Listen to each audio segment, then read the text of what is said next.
Good morning my dear students. Good morning बोला करो। Good morning. Good morning my dear students. Good morning. आप लोग सभी अच्छे हैं ना? यस। बड़े चंगे हैं? यस। देखिए आज का जो क्लास है हम लोगों का, उसमें आज हम लोग पढ़ने वाले हैं पोएम। क्या पढ़ने वाले हैं? पोएम। और हमारी जो किताब है फर्स्ट फ्लाइट, उसकी फर्स्ट पोएम है जिसका नाम है which is titled as dust of snow. तो चलिए इस पोएम को पढ़ते हैं, लेकिन पोएम को पढ़ने से पहले कुछ जो वर्ड्स आए हैं वोकैबुलरीज, उसको हम लोग देख लेते हैं। वे मीन्स होता है तरीका। पोएम को पढ़ते समय भी हम लोग इसको देखेंगे। सुख जो है सो वर्ब टू है, इट मीन्स पास्ट टेंस है सेक का, जिसका मतलब होता है हिलना या हिलाना। सेक सुख सेकेंड होता है। डस्ट का मतलब होता है धूल या कोई चीज का छोटा सा टुकड़ा या कण। यहाँ डस्ट ऑफ स्नो में बर्फ का टुकड़ा इसका मतलब है। हेमलॉक एक पॉइजनस ट्री है, जहरीला पेड़ है, और र्यूट का मतलब होता है नष्ट कर दिया, र्यूंड कर दिया। ठीक है, तो पोएम को लाइन बाय लाइन एक्सप्लेन करने से पहले हम लोग थोड़ा सा पोएम के बारे में जानते हैं। डस्ट ऑफ स्नो जो हमारी पोएम है, यह लिखी गई है रॉबर्ट फ्रॉस्ट के द्वारा। किनके द्वारा लिखी गई है? Robert Frost. Robert Frost. और रॉबर्ट फ्रॉस्ट का नाम आपने इससे पहले सुना है, शायद आप भूल गए हो। क्लास 9 में भी आपकी जो पहली पोएम थी जिसका नाम था द रोड नॉट टेकन, उस पोएम को भी लिखा है रॉबर्ट फ्रॉस्ट। अर्थात 9 क्लास में भी आप इन पोएम के द्वारा लिखी गई एक पोएम को पढ़ चुके हैं, ठीक ना? तो Robert Frost was an American poet. इसका मतलब यह है कि वो अमेरिका के, अमेरिका में इनका जन्म हुआ था। कब जन्म हुआ था? 26 मार्च 1874 को, यानी 19th सेंचुरी के पोएट, 19th सेंचुरी 19वीं शताब्दी जो हम लोग बोलते हैं। एंड डेथ इनका हुआ था 29 जनवरी 1963। ठीक है, और रॉबर्ट फ्रॉस्ट जो लिखते हैं, जैसा कि 9th क्लास में आपने देखा होगा कि वो बहुत इंसाइटफुली लिखते हैं। इंसाइटफुली मतलब दूरदर्शिता रखते हैं। शब्द कुछ और होते हैं लेकिन मीनिंग कुछ और होता है, यानी कहना कुछ और वो चाहते हैं, लेकिन शब्द से अगर हम उसको समझना चाहेंगे तो कुछ दूसरी चीज समझ में हमको आ सकती है बात। इसलिए उसको कहते हैं इंसाइटफुली। इंसाइटफुली मतलब दूरदर्शिता, यानी शब्दों के पीछे भी कुछ अर्थ छिपा रहता है रॉबर्ट फ्रॉस्ट के पोएम्स में। तो वैसा ही यहाँ एक कविता है जो बिल्कुल 2 स्टैंजा की छोटी सी पोएम है, लेकिन है बड़ी अच्छी और मीनिंगफुल पोएम। उसको हम लोग देखते हैं। वो कहते हैं the way a crow shook down on me the dust of snow from a hemlock tree।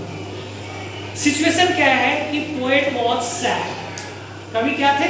उदास थे, बिकॉज ऑफ सम रीजन। कारण यानी बताया गया हम लोगों को, लेकिन उदास होने के तो कई कारण हो सकते हैं किसी भी इंसान का। पोएट के साथ भी शायद कुछ कारण था और वो बिल्कुल सैड थे, डिप्रेस थे, उदास थे, निराश थे, हताश थे। और वो अपने घर के बाहर आकर के एक ट्री है जिसका नाम है हेमलॉक। कौन सा ट्री है? हेमलॉक। और हेमलॉक ट्री के नीचे आकर वो बैठ जाते हैं। And what happens there? A crow comes. एक कौवा आता है। क्रो मींस कौवा। कौवा आता है, और कौवा के आने के बाद वो कौवा डाल पर बैठता है। और that was the season of snow. बर्फ का सीजन था। इट वाज स्नोइंग, बर्फ गिरना। तो बर्फ जो था that was laden on the leaves and branches of the hemlock tree। Hemlock tree के शाखाओं पर, उसकी पत्तियों पर बर्फ जमी हुई थी। क्या था? बर्फ जमी हुई। तो कौवा जो आया, पोएट कहते हैं द वे, यानी जिस तरह से कौवा आया, एंड shook down, और हिला दिया। पेड़ को क्या किया? हिला दिया। shook down on me, मेरे ऊपर हिलाकर गिरा दिया। क्या गिरा दिया? द डस्ट ऑफ स्नो, बर्फ के टुकड़े। फ्रॉम मतलब से, अ हेमलॉक ट्री, उस हेमलॉक ट्री से जिसके नीचे कवि यानी पोएट रॉबर्ट फ्रॉस्ट बैठे हुए थे। फिर आगे पोएट कहते हैं और ऐसा जो हुआ, हैज गिवन माय हार्ट, मेरे हृदय को क्या कर दिया? अ चेंज, एक परिवर्तन ला दिया।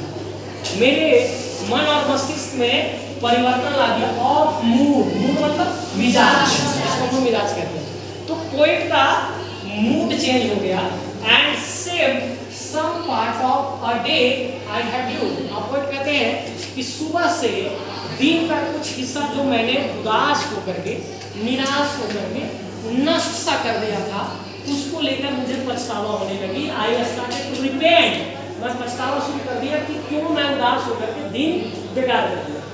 अर्थात पोएम जैसा मैंने बताया कि इंसाइटफुली लिखते हैं पोएट। अगर हम सीधा सीधा मतलब देखें तो लगता है ऐसा है कि poet was sitting under a hemlock tree, a crow came and sat down on that tree, and because of that some dust of snow fell upon the poet and the mood of the poet was suddenly changed। कवि का mood बिल्कुल बदल गया। लेकिन केवल इतनी बात नहीं है, पोएम के पीछे का मतलब पोएट साहब ये कहना चाहते हैं एक जो स्नो है, बर्फ है, वो कूलनेस का सिंबल है। बर्फ क्या होता है? ठंडा होता है ना, यानी ठंडा अगर हमारा मूड हो तो हमारा कुछ भी चीज नष्ट नहीं होता। हमारा समय विच इज वेरी इंपॉर्टेंट, हमारा लाइफ जो कि बहुत इंपॉर्टेंट है, इसका एक एक सेकेंड बहुत इंपॉर्टेंट है। अगर हम उसे नष्ट कर देते हैं गुस्सा करके, उदासी में जी करके, तो कहीं ना कहीं हम अपने बहुत इंपॉर्टेंट थिंग को, बहुत इंपॉर्टेंट चीज को नष्ट कर रहे हैं। और पोएट वही कहना चाह रहे हैं कि जो कूलनेस है, मूड का कूलनेस है, जैसे बर्फ जो है सो कूलनेस है, और बर्फ के गिरने से पोएट का मूड चेंज हो जाता है और दिन बच जाता है। तो वही पोएट कहना चाह रहे हैं इनडायरेक्टली। एंड आई होप कि आपको इस पोएम का मतलब क्लियरली समझ में आ गया। Thank you very much.